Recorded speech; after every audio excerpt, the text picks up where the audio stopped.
નારાયણ નારાયણ નારાયણ શ્રીમદ નારાયણ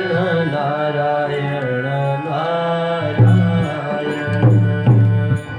શ્રીમદ નારાયણ નારાયણ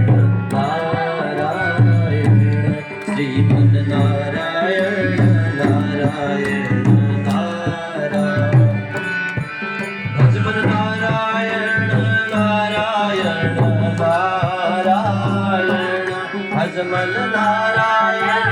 નારાયણ નારાયણ શ્રીમન નારાયણ નારાયણ નારાયણ શ્રીમન નારાયણ નારાયણ નારાયણ ભજમન નારાયણ નારાયણ નારાયણ શ્રીમન નારાયણ લક્ષ્મી નારાયણ નારાયણ નારાયણ લક્ષ્મી નારાયણ નારાયણ નારાયણ શ્રીમદ નારાયણ નારાયણ નારાયણ ભજમન નારાયણ નારાયણ નારાયણ શ્રીમદ નારાયણ નારાયણ ભજમન નારાયણ નારાયણ સૌએ भन्नुपर्छ શ્રીમદ નારાયણ નારાયણ નારાયણ ભજમન નારાયણ નારાયણ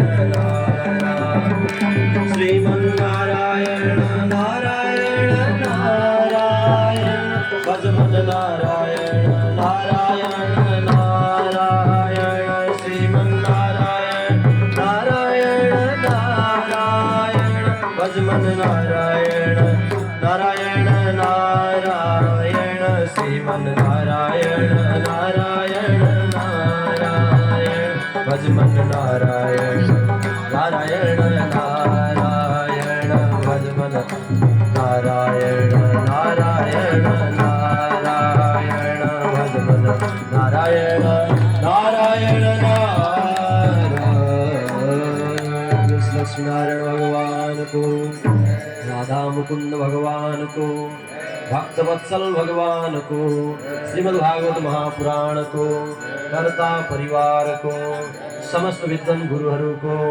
समस्त भक्त सज्जन वृंद को जय जय श्री राधे, जय जय श्री राधे, जय जय श्री राधे। पुनः यहाँहरू सबैमा हार्दिक नमन अर्पण गर्दै भगवानको दिव्य अनुकम्पाले हत्तपत्त जीवनमा यस्ता प्रकारका सत्सङ्गहरू प्राप्त हुन सक्दैनन्। यो हामीहरू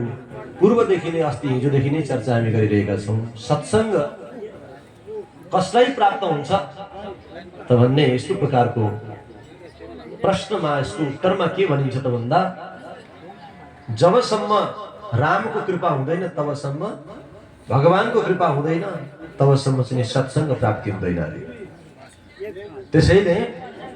त्यो सत्सङ्ग प्राप्तिका निमित्त भगवानको कृपा हुनु पर्दछ भने हामी कृपा पात्र हौं। हामीलाई भगवानले सौभाग्य प्रदान गर्नुभयो, हामीलाई त्यो वरदान दिनुभयो कि बाबुहरू हो या नानीहरू हो तिमीहरू जाओ, तर तिमीहरू जहिले पनि भगवानको सत्सङ्ग र कीर्तनमा अवगाहन गरिराख्नु पर्दछ भनेर यस्तो प्रकारको आशीर्वाद पनि भगवानले दिनुभयो र हामी धन्य धन्य छौँ, हामी भाग्यशाली हौँ। त्यही कुरा महात्मा पनि भन्छन्। के भन्छ त भन्दा भाग्योदयेन बहुजन्म समर्जितेन सत्सङ्गमं च लभते पुरुषो यदा वै अज्ञान हेतु कृत मोह मदान्धकार ना संविधाय हि तदोदयते विवेका। भाग्यको उदय भयो भने